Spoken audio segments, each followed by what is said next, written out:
মায়ের ফাটায় ফুটে গেল মানে কি বিষয় বুঝলাম না ভাই মানে ফোন তো তাই পরে চলে নেতা মানে নেতা এবারে ছেলেবেলার কাজটা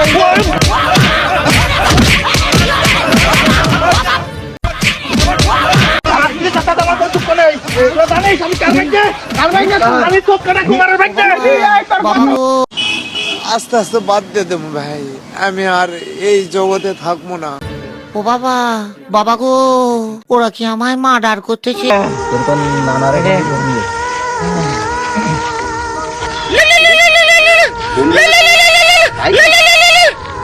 হ্যাঁ মামা বল।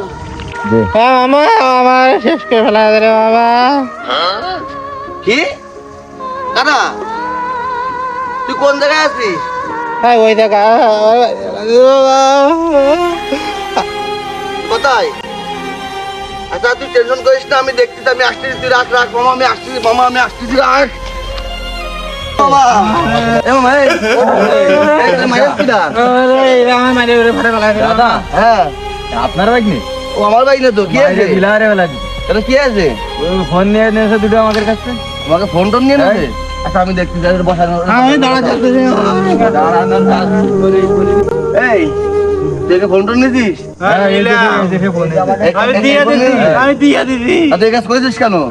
আমি তোর বাইক আমি একদিন কইছি তুই আমার চলবি না, পাবলিক কবে আস্তে আস্তে বাদ দিয়ে দেবো ভাই। খালি তো আমি আচ্ছা যাই হোক, তোমরা আমার ভাই বাগান আমার বাইক নিয়ে অন্যায় কাজ করে ফেলেছে, আমি কথা দিচ্ছি আমার বাইক নিয়ে আমার কাছে প্রতিক্রিয়া করবে। আজকের পর থেকে আমার বাইক নিয়ে কারো আর কোনো ফোন চুরি করা, কারো মারধর করা, ওটা কিছু আর করবে না, ঠিক আছে? স্বীকার কর। তো এই স্বভাব পুরোটাই খারাপ। আমি সেটা কাম নিছি তো, ও প্রতিক্রিয়া করবে, আজকে থেকে আর করবে না। আমি মামার গাছে আজকে প্রতিজ্ঞা করতেছি আমি কোনদিন এই কাজ করবো না। আর যদি করে থাকি মামার কুকুরি খাবে, যদি বাগানে আগে আমার বাইক নিয়ে কয় কি তুই